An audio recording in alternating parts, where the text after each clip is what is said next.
Muito boa noite aos telespectadores da TV 8 e da Connect TV. Um abraço para o nosso querido Gil Latoreira, que comanda brilhantemente o 8 News. Hoje, no nosso quadro Política em Foco, nós temos a participação do senador Álvaro Dias, do Paraná, que já nos ouve, já está conectado. Muito boa noite, senador. Seja muito bem-vindo ao Política em Foco. Oi, boa noite. Um prazer conversar com vocês. Um grande abraço a todos. Fico à disposição. Senador, eu gostaria, evidentemente, de começar tratando do assunto do momento em que a efervescência da política trata, que é esta CPI, né, sobre a pandemia. Queria uma primeira percepção do senhor do início desses trabalhos que começaram, como que tem acontecido a sua percepção do início dos trabalhos da CPI. Bem, começou muito mal, né? E finaliza para um final não adequado, pelo menos é o que eu imagino. A composição da CPI, o comando da CPI, está muito longe daquilo que deseja a sociedade, né? Uma CPI pressupõe investigação, portanto, busca de correção, responsabilização criminal, inclusive, daqueles que eventualmente tenham praticado crime. Mas ela começa já num conchavo, já uma articulação de bastidor para determinar um comando que tem um objetivo político visível, né? E nós não concordamos com isso. Nós tivemos, ao longo do tempo, muitas CPIs do Senado Federal. Eu participei de muitas delas, principalmente no período do governo do PT, participava de praticamente todas as CPIs, e nós tínhamos uma tradição que era respeitada. O autor do requerimento de CPI presidia a CPI, quase sempre, e também se procurava compartilhar o comando da CPI. Quando o governo tinha uma posição no comando, a oposição tinha outra, não é? Assim se compartilhava. Se o governo tinha a presidência, a oposição ficava com a relatoria ou vice-versa. Não, agora nós não sabemos nem se é governo ou se é oposição, porque, na verdade, são integrantes da bancada do governo, mas que, nesta hora, se posicionam como se fossem opositores. A impressão que fica é que o governo tem, a cada fato, né, tem que adquirir o apoio da forma muito correta. Nós condenamos o sistema do toma lá da cá. Então, a CPI é muito confusa. O que eu imagino, ela vai revelar aquilo que nós não sabemos. O que ela vai discutir como prioridade? Se o presidente é genocida ou não é genocida. Isso cada um tem a sua opinião, não é? Se é negacionista opinião, ou não. Eu gostaria de saber qual a sua... Senador, desculpa interromper, só é que a frase muito forte, né, que todo mundo fala, ele é genocida. Eu gostaria de até aproveitar. Qual é a sua opinião? O presidente Bolsonaro é um genocida? O que eu posso dizer, aí fica a interpretação de cada um, né? O que eu posso dizer é que muitas mortes ocorreram por omissão do governo, por desorientação do governo, né? Eu diria irresponsabilidade, né?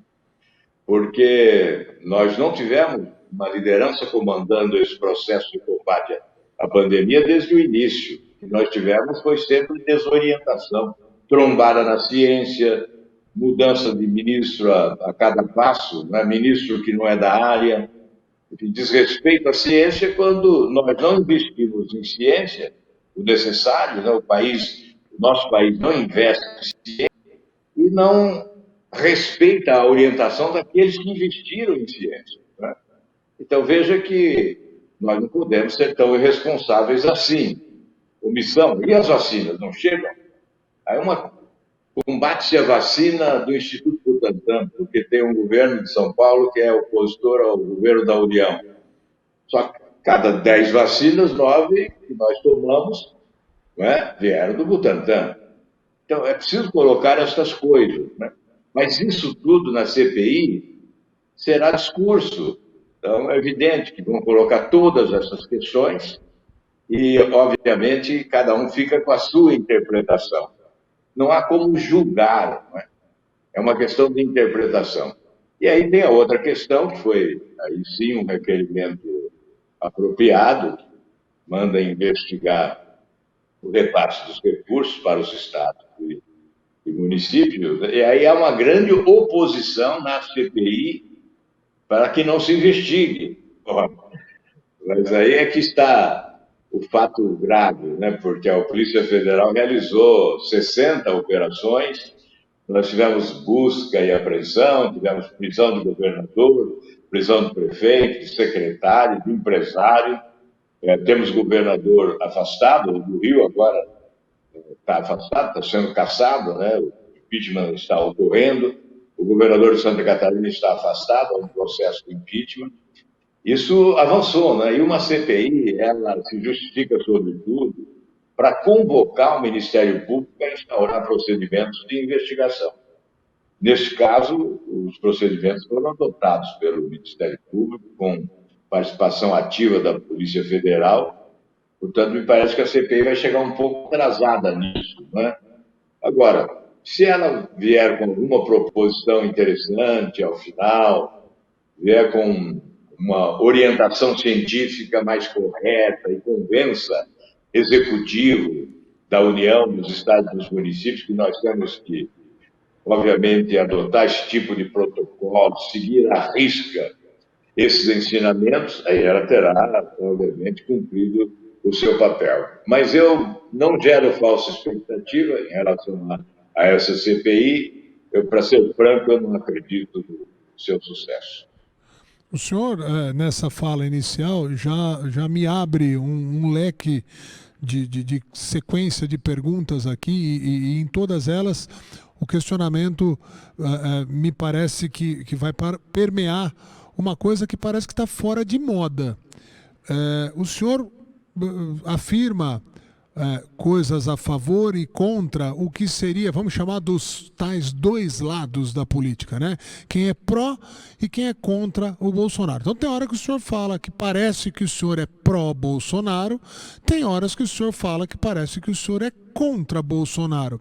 Isso é uma prática que eu chamo de democrática, mas está num desuso, está numa falta de utilização nesse país aqui. O senhor não teme politicamente não odiar ninguém? O senhor demonstra não odiar ninguém? Eu estou decepcionado aqui, eu imaginei que eu ia ouvir ódio. Eu estou fazendo uma brincadeira, usando de uma ironia extrema, mas para falar um pouco desse absurdo que está acontecendo no nosso país e que o senhor demonstra uma postura diferente, né? É verdade. Isso se chama a busca da verdade, a busca incessante da verdade. Quando a verdade está de um lado, eu fico daquele lado. Quando está do outro, eu fico do outro lado. É evidente que tem que ser assim. Isso é o correto, né? Nós temos, inclusive, nós temos que aprender o seguinte: há ocasiões em que o outro está com a razão e eu estou errado. Sim. E eu tenho que entender. Esse discurso do ódio, não, aliás, aqueles que adotam o discurso do ódio é porque não sabem construir. E os extremos já demonstram isso, né? Tanto o PT afundou o país na corrupção e na incompetência, quanto o atual governo vai muito mal. É claro que ainda tem gente aí encantada, afinal, o presidente da República é um encantador de serpentes, né? Se especializou em encantar as pessoas, mas o resultado é pífio, né? Nós estamos vivendo um drama nesse país. O Brasil está caminhando para um desfiladeiro, e as pessoas não, muitas das pessoas ainda não se aperceberam disso, mas um dia haverão de acordar. Então é evidente que quando o governo acerta, eu fico muito feliz em apoiá-lo.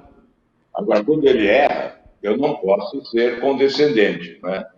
Eu tenho que ser, evidentemente, ao lado da sociedade, ao lado da população, do interesse do país, porque não pode esses extremos acharem que se adonaram da nação, né? Os extremos, os radicalismos, tanto de esquerda quanto de direita, não constroem uma grande nação. E nós temos que acordar para essa realidade e destruir essa dicotomia. Nós não podemos ficar entre a extrema-esquerda e a extrema-direita como se não existisse vida inteligente ao meio. São várias correntes do pensamento político no país. Elas não podem ser ignoradas. E nós temos que buscar o equilíbrio. Veja o que ocorreu nos Estados Unidos, a busca do equilíbrio, bom senso, da experiência. Elegeu-se quem tem 30 anos de Senado, 78 anos de vida, e em 100 dias já mudou a face da nação norte-americana, com atitudes, com decisões, com ações importantes. E o Brasil continua sendo um país à espera de reformas. Senador, o senhor deu uma aula, né, vamos dizer, de postura nesse momento. A sua fala é muito importante e é uma pena. E mais uma vez aqui, como eu tenho feito sempre, né, nós, humildemente, de um veículo de comunicação regional, tentamos ir para o caminho do bem, mas infelizmente grande parte da mídia está ignorando qualquer tentativa de entendimento. Parece que quanto pior, melhor, quanto mais sangrar os extremos, principalmente o extremo ligado a Bolsonaro, parece que vai haver uma comemoração, então é muito ruim. Mas dentro dessa sua explanação também de o que é certo, de que de vez em quando a gente erra também, até fazer uma meia-culpa, como é que o senhor avalia a atuação do STF, que tem agido de uma maneira muito esquisita, no mínimo? Hoje em dia, grande parte da população de direita e de esquerda e de centro enxerga no STF um verdadeiro circo, onde as pessoas parecem que estão brincando com a população e fazendo de lá um palanque político partidário, independente de que lado deles. Queria que o senhor falasse um pouco dessa atuação, na minha opinião, humilde, deprimente do STF de alguns anos para cá. Sem dúvida. É um fato muito importante e que deve ser devidamente considerado. Primeiro, eu digo que o Supremo Tribunal Federal é uma instituição essencial ao Estado de Direito e à democracia, e, como tal, deve ser preservado. No entanto, nós temos o direito de condenar os seus integrantes. Eles são passageiros, transitórios, se aposentam. Mas a instituição é definitiva, permanente, insubstituível, e tem que ser preservada. Esse é o primeiro ponto. Agora, eu não posso concordar com determinadas decisões. A segunda turma do Supremo Tribunal Federal vive momentos de conspiração visível contra a Operação Lava Jato. Leia-se, contra o combate à corrupção, ou seja, a favor da impunidade, contra a justiça. E é óbvio que nós não podemos concordar com isso. Agora, qual é a causa? A causa é o modelo de escolha dos ministros, o apadrinhamento político, a indicação política ao invés da meritocracia. Dos 11 ministros atuais, 7 foram indicados pelo PT, Lula e Dilma. E estes ministros julgam quem os indicou. Absolve, anula sentenças que passaram por 9 magistrados, não apenas um. Não foi só Sérgio Moro. Depois dele vieram 8 que confirmaram a condenação. Portanto, e esse pessoal do Supremo Tribunal Federal, esses ministros, que são indicados politicamente, portanto, são apadrinhados, por essa razão são suspeitos, sim. Eles julgam como suspeito um juiz insuspeito, porque passou num concurso, não foi apadrinhado, não houve indicação política, houve mérito. Portanto, quem deve ser considerado suspeito? Quem passou no concurso público e foi alçado à condição de magistrado pela sua competência, pelo seu preparo, ou aqueles que foram nomeados politicamente. Por isso, mais do que criticá-los, nós devemos buscar mudar esse modelo de escolha dos tribunais superiores. E como se muda isso? Há projeto no Senado. Lazier Martins, por exemplo, Regulf, são vários projetos. O do Lazier Martins está mais adiantado, A relatoria é do senador Antônio Anastasia, de Minas Gerais, com parecer favorável. E o projeto prevê o seguinte: uma lista tríplice, a magistratura elege um, o Ministério Público elege outro, a advocacia elege outro, e o presidente da República escolhe um dos três e submete ao Senado. E nós definimos também a duração do mandato. Ao invés de até se aposentar pela idade, nós teríamos, então, 8 anos, 10 anos, 12 anos. Temos que discutir e adotar ou 8, ou 10, ou 12 anos. Eu acho que 10 anos já seria de bom tamanho, né? O mandato do ministro do Supremo Tribunal Federal. Aí nós estaríamos eliminando essa suspeição. A origem da suspeição é a indicação política. Se nós fizermos isso, porque hoje, olha, certamente qualquer decisão de qualquer ministro pode ficar sob suspeição dependendo de quem interpreta. Porque, especialmente se o envolvido for um político, né? Ligado a quem nomeou o ministro. Então, é evidente que existem razões de sobra para a suspeição.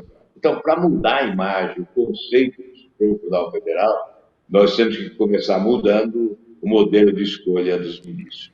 É importante falar, é evidente que o senador sempre tem uma fala de alto nível e de propositiva, eu agradeço demais, mas eu tenho que fazer um pouco o papel do jornalismo, o meu papel, de fazer as críticas e cutucar decisões, por exemplo, no caso eu chamo de soltura do maior bandido da história do país, né? O Lula, a decisão, o discurso do Lewandowski foi uma das coisas mais medíocres que eu já vi na minha vida.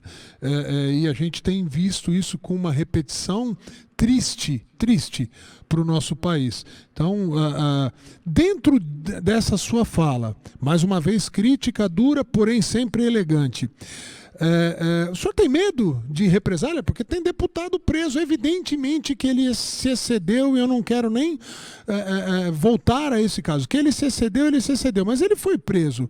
Mas isso não pode ser um primeiro passo para daqui a pouco o STF estar apontando o dedo, julgando, condenando e colocando na cadeia um senador, um governador? Não se transformou o STF num poder acima dos demais indevidamente? Bem, o Supremo tem que ser um poder acima, o guardião da Constituição, mas ele tem um objetivo específico, que é a interpretação da Constituição. Cabe ao Supremo interpretar as leis e agir quando convocado. Nós nos surpreendemos quando o Supremo toma iniciativas, né? Porque, por exemplo, nesse caso específico da CPI, o Supremo foi convocado a decidir. Senadores foram até o Supremo para garantir o direito da minoria, que é um direito constitucional, de fiscalizar o Poder Executivo, instalando uma comissão parlamentar de inquérito. Agora, o ministro não pode acordar de manhã e dizer assim: bom, hoje eu vou julgar tal caso. Não é por aí. É preciso que o Supremo seja convocado para deliberar. Enfim, em relação à decisão sobre o ex-presidente, essa é a coisa mais grave dos últimos tempos, não é? Houve mudança de convicção do Supremo, porque a causa foi a 13ª Vara Federal de Curitiba, a alegação de que não é competente para julgar os praticados pelo ex-presidente, porque eles extrapolaram os limites da Petrobras. Eles chegaram até a Eletrobras, a Caixa Econômica Federal, o Ministério do Planejamento e o Instituto Lula. E ele só poderia ser condenado em Curitiba se o crime fosse especificamente na Petrobras. Só 100 anos depois chegaram a essa conclusão. E nos outros recursos que chegaram ao Supremo, porque esta não foi a convicção da maioria. Então, o que se verifica é que a Operação Lava Jato sempre foi alvo de uma odiosa conspiração. É evidente que, quando a população podia ir para as ruas, grandes manifestações populares, os conspiradores estavam fragilizados e atemorizados. e a Operação Lava Jato estava muito forte. Hoje, depois que mudou o governo, que o governo, por intermédio do presidente, começou a promover alguns retrocessos no combate à corrupção, veja o caso do COAF, Receita Federal, Polícia Federal, Ministério Público, retrocessos visíveis, não é? Os conspiradores contra a Lava Jato ganharam energia e força. E o objetivo central sempre foi a liberação do ex-presidente. Eu repito, dos 11 ministros, 7 foram indicados pelo PT. Quando o Supremo mudou a convicção em relação à prisão em segunda instância, tinha um objetivo, era a liberdade do ex-presidente. Por que mudaram de convicção repentinamente? Os mesmos ministros que tinham consagrado a jurisprudência, admitindo a prisão do condenado em segunda instância, mudaram de posição. E agora também. Antes podia a 13ª Vara Federal de Curitiba julgar. Repentinamente não pode mais. Então, as sentenças são anuladas e as ações são repassadas à Justiça Federal em Brasília e nós teremos um recomeço. E isso, evidentemente, vai longe. Então, no próximo ano, o presidente estará elegível. Esse foi o objetivo. E é evidente que outros se aproveitam disso, né? O precedente, a consequência, obviamente, há sim benefício para outros condenados. Isso ainda nós vamos ver, porque esse episódio ainda não se esgotou. Mas nós não podemos, de forma nenhuma, admitir que a justiça continue prevalecendo, que a impunidade continue prevalecendo e derrotando a justiça. É preciso que a Operação Lava Jato, com este nome, o combate à corrupção, readquira a sua força no país. Quem sabe com a eleição do próximo ano, nós restabeleçamos a esperança da população de que é possível, sim, ter uma política de Estado de combate à corrupção, uma política permanente de Estado de combate à corrupção. E há precedentes e antecedentes, né? Assim, a gente vai ver que no caso do Lula a gente vai continuar vendo bandidos que foram condenados pela Lava Jato soltos, e também a gente viu o STF libertando até líder de facção criminosa, uma das coisas mais patéticas também. Contar isso. Se a gente conta isso fora do país, eles acham que é piada. Eles falam, não, você está brincando, não pode ser assim. E infelizmente a gente vive isso. A gente está num momento... Pois não. Veja que é suspeição. Há poucos dias, o ministro Alexandre Moraes anulou uma decisão da Justiça do Rio de Janeiro contra o ex-presidente Michel Temer. Quem nomeou Alexandre Moraes? Michel Temer. Primeiro nomeou ministro da Justiça e depois ministro do Supremo Tribunal Federal. Então é aquilo que eu chamo de cabrito cuidando da horta. Ele já pedido, obviamente. Não.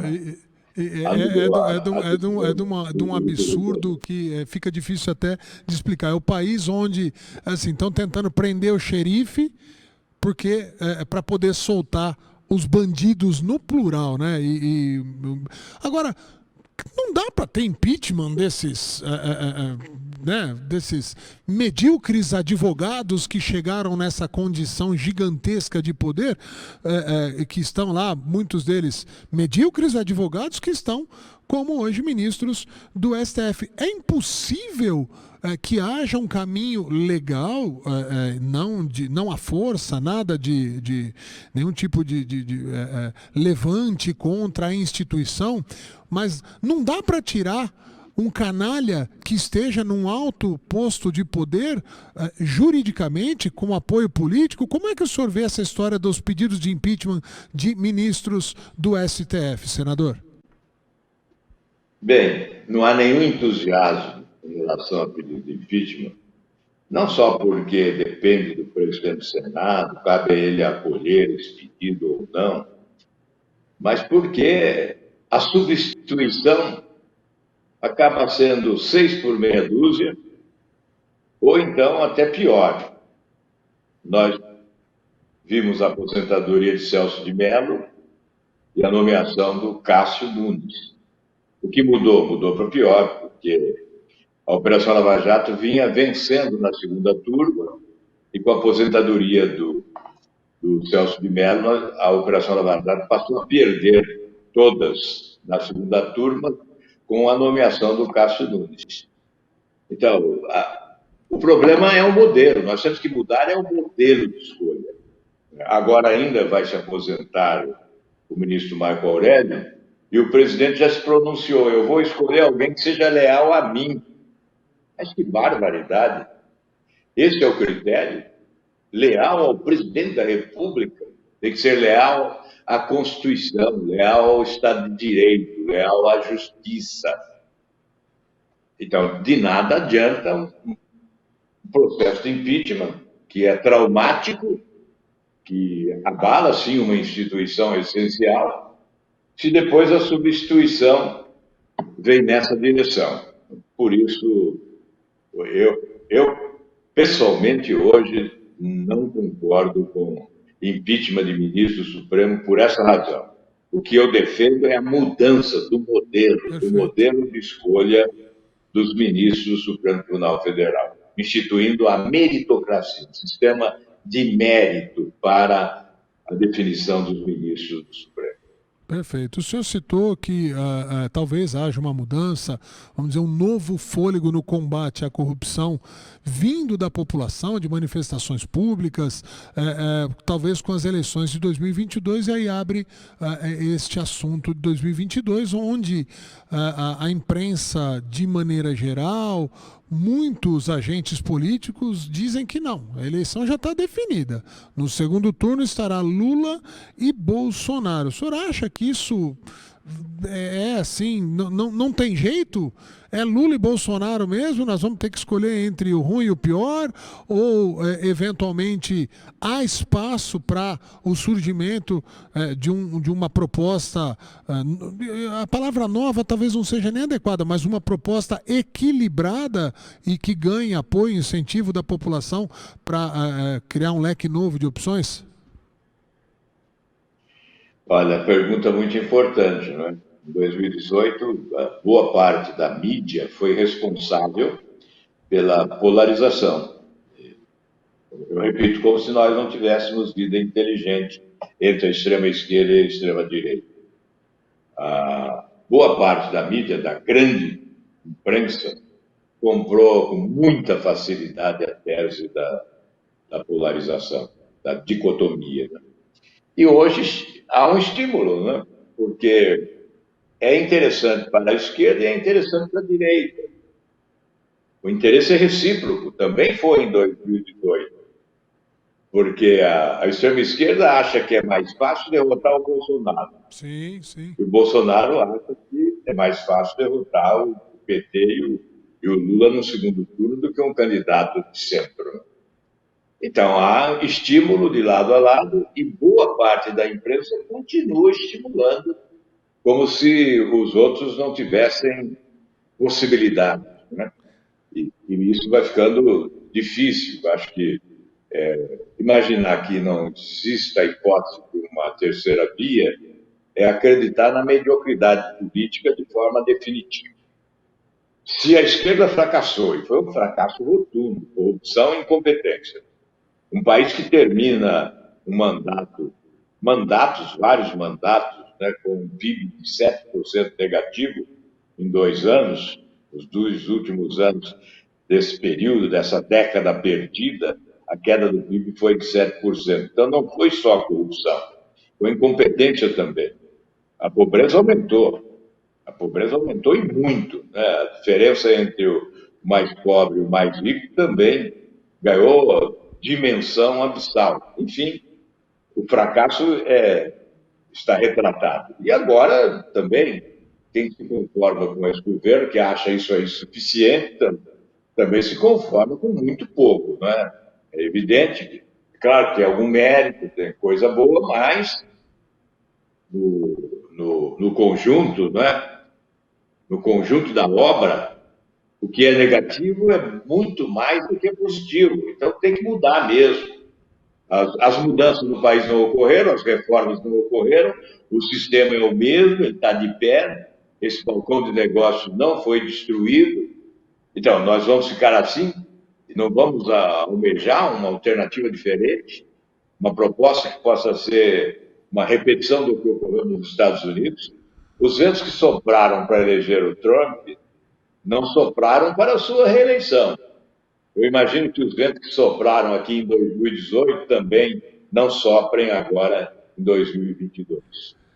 O senhor, de alguma maneira, acha que falta espaço na grande mídia? Evidente que hoje a internet, as redes sociais, na minha opinião, elas dão uma falsa sensação de que a comunicação chega para a população, porque, na verdade, chega para bolhas, né? Então, quem é de esquerda fica vendo aquele monte de coisa mais à esquerda, quem é à direita, mais à direita, quem gosta do senador Álvaro Dias acompanha as coisas que o senador faz e assim vai.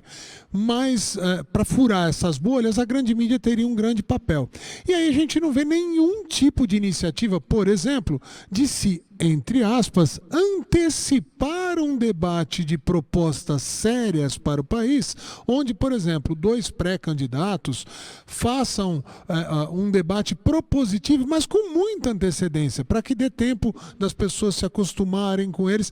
Muito pelo contrário, a grande mídia parece que está tentando esconder qualquer tipo de pré-candidato que não seja o seu queridinho e principalmente esconder qualquer coisa. Por exemplo, se o senador Álvaro Dias fala de uma proposta séria, tal, não aparece em lugar nenhum. Se o senador fizer qualquer tipo de agressão a um desses polarizados, ele acaba sendo uma ferramenta do ódio só, e as propostas ficam vazias. O senhor não acha que falta debater mais a sério, ter espaço na grande mídia, de repente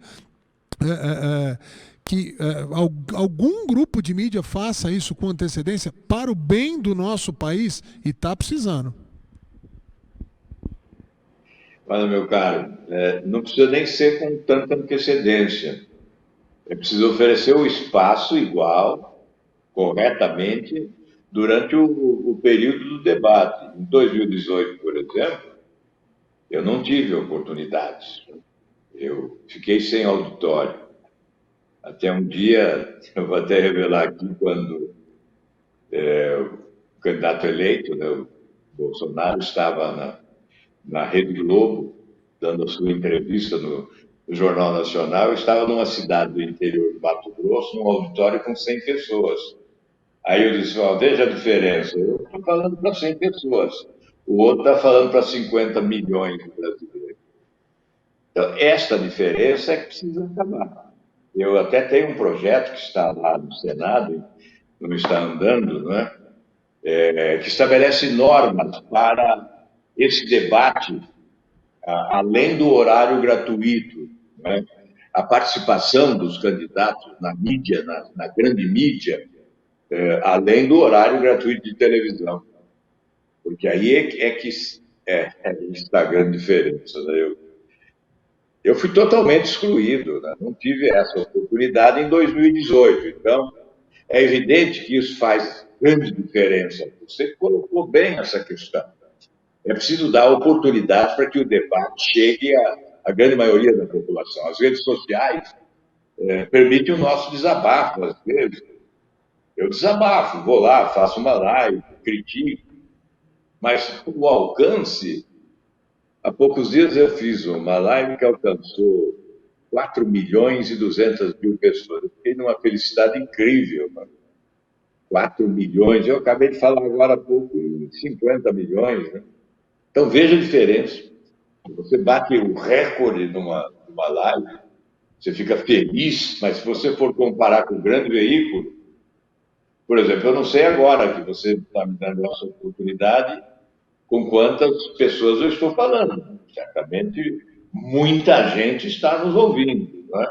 E essa é uma oportunidade rara que nós temos que agradecer. Eu vou deixar o senhor feliz, então. A estimativa que o nosso programa tem alcançado, somando as redes sociais, a audiência da televisão, está em torno de 3 milhões e meio de pessoas. Não é o recorde que o senhor teve na sua live, mas humildemente a gente vai fazendo o nosso papel aqui. Senador, para entrar na parte... Esse recorde é raro, viu? Não é sempre, não. Isso, Não, mas isso é uma coisa rara. a gente fica feliz Foi em cima exatamente dessa polêmica, né? Em torno da decisão do Supremo relativamente à anulação das ações do ex-presidente. Aí houve um grande interesse Aí em teve torno do mais assunto. interesse. Até quero dar o meu testemunho pessoal, que na época o meu sentimento, como eleitor, como cidadão, é que para além do pouco espaço que lhe foi dado, houve um momento que o senhor se sentiu mal numa entrevista tal, e que aquilo foi explorado de uma maneira jocosa, a grande mídia mesmo. Então, houve uma tentativa deliberada de diminuí-lo. Não vamos dar atenção para ele não, que não é nada sério, o que é medíocre se você pensar que a gente deveria ter, no mínimo, o interesse. A mídia deveria ter interesse em ouvir as propostas sérias. É vergonhoso. Pode falar, senador, desculpa. Na verdade, houve uma mudança de rotação na minha fala nas redes sociais. Eu, inclusive, fui à justiça. Até hoje ainda, esse fato está na justiça, não foi concluído, não foi julgado. Na verdade, houve uma alteração da rotação da minha fala, e para dizer que eu estava embriagado, veja só se Isso, eu estive exatamente. embriagado É uma para um vergonha o que foi debate de feito. TV. Mas fica a solidariedade democrática aqui. Senador, para finalizar, e ainda falando das eleições de 2020, a gente ouve alguns nomes surgindo aí, né? Luciano Huck poderia ser candidato, o Ciro Gomes, que a gente tem ouvido, a gente, né, fica na dúvida para que lado o Ciro Gomes vai. Tem hora que parece de direita, tem hora que parece de esquerda, mas que há um namoro de diversos desses nomes para o que poderia ser um entendimento para criar um caminho do meio. O que o senhor acha? É possível isso? Fala até, e aí não nesse núcleo, de uma possível candidatura do Danilo Gentili. Queria que o senhor falasse um pouquinho dessa, talvez, tentativa de coalizão. Como é que o senhor enxerga isso? O senhor acha que isso é sério, é bom? E até dessa candidatura, que a gente ainda não tem certeza se é de verdade, se não é, do Danilo Gentili. Não, o Danilo está brincando, né? Deve ser uma brincadeira dele. Eu conheço o Danilo como um humorista e ele é brilhante, né? Mas é uma brincadeira, obviamente. É uma pessoa que tem talento, né? Mas o talento dele está voltado para a comunicação, o humorismo, né? Não para o exercício de uma função. Olha, o Brasil é uma nação complexa, né? Hoje, principalmente, os conflitos de interesses, essa polarização, a relação difícil entre os poderes, não é? É uma mandato de presidente da República é coisa muito séria, minha gente. Não dá para brincar, né? Aliás, dos candidatáveis aí, poucos são candidatos de verdade. São apenas balão de ensaio, né? Na verdade, é um balão de ensaio. Alguns se promovem para depois disputar outro pleito eleitoral, né? Aproveita a visibilidade que uma candidatura à presidência da República, uma pré-candidatura à presidência da República oferece, né? E depois se recolhe e vai para o outro pleito. Então, na verdade, o ideal é buscar mesmo consenso em torno, uma convergência em torno de uma candidatura que possa representar esse pensamento de equilíbrio, de bom senso, de avanço pelo centro, né, da sociedade. Isso seria o ideal. No entanto, não é muito fácil. O nome que eu vejo que tem estofo, nesse momento, pelo menos, que tem um patrimônio adquirido, porque, olha, eu não imagino o país esquecendo o que Sérgio Moro fez como juiz, o patrimônio que ele adquiriu como juiz. A nação o aplaudiu incansavelmente nas grandes manifestações. Eu não imagino que ele possa, que essa obra que ele realizou seja esquecida rapidamente. Então, por essa razão, eu imagino que o nome dele seria um nome de convergência ao centro. Você sabe que nós temos um candidato do PT, isso é inevitável. A candidatura do Ciro Gomes também é irreversível, ele é candidato, não há por que não cogitar da sua candidatura. Aí tem esse espaço para uma candidatura. Eu imagino que o nome do Sérgio Moro preencheria as condições agora. Não sei se ele vai conseguir o apoio dos outros. Essa que é a questão. Não sei. Também não sei se ele está disposto a disputar. Ele ainda não decidiu se é candidato, se será candidato, se virá para o enfrentamento da política, não é? Então, nós dependemos dele. E o que ele tem dito é que antes de outubro não decidirá nada. Então, nós temos que aguardar a sua decisão lá por volta do mês de outubro, novembro. Mas tem um namoro aí do Podemos com o Sérgio Moro, que a gente ouve rumores, né? Não, ele não é nem namoro mais, não é? Já é uma decisão dele. Se ele vier para a política, será pelo Podemos. Isso ele já declarou, já, já confirmou que a decisão é só se virar para a política ou não. Se vier para a política, o partido já teria decisão tomada. Então não é namoro, já está com o casamento marcado, só não pode fugir da data. Então a gente tem que aguardar. É verdade. Muito bem, Não senador. pode existir o casamento. Eu quero agradecer demais a simpatia, né? Mais uma vez, da outra vez que nos encontramos pessoalmente aqui, nos bons tempos onde a pandemia não distanciava a gente dessa maneira, né? E que em breve estarão de volta, se Deus quiser. Quero agradecer pela sua simpatia, a competência, a agilidade da sua equipe que me atendeu, que eu falo que nos tratou com o respeito que a gente gosta mesmo sendo, né, uma mídia, um veículo de comunicação chamado pequeno, a gente faz com muita seriedade o nosso trabalho e a gente foi muito respeitado por sua equipe, então parabéns a todos eles. Fica o nosso respeito total, admiração pelo seu trabalho, pela sua história na vida pública e peço as suas considerações finais. Olha, obrigado. Eu gostaria de enfrentar sempre comunicadores com a sua competência, entrevistadores com a sua inteligência, sabendo colocar as questões que são essenciais. Muito obrigado mesmo e estarei sempre à disposição. Um grande abraço a você e a todos aí da sua equipe e principalmente um grande abraço a todos que estão nos acompanhando nesse momento e que Deus os proteja desse momento difícil que nós estamos vivendo. Muito obrigado, senador. Fica o convite, depois que passar tudo isso, próxima vez que o senhor estiver em São Paulo, que venha nos visitar pessoalmente aqui, para a gente desfrutar dessa gentileza que é mútua aqui e a admiração. Muito obrigado mais uma vez. Nós voltamos para os estúdios com o sempre competente Gil Latoreira.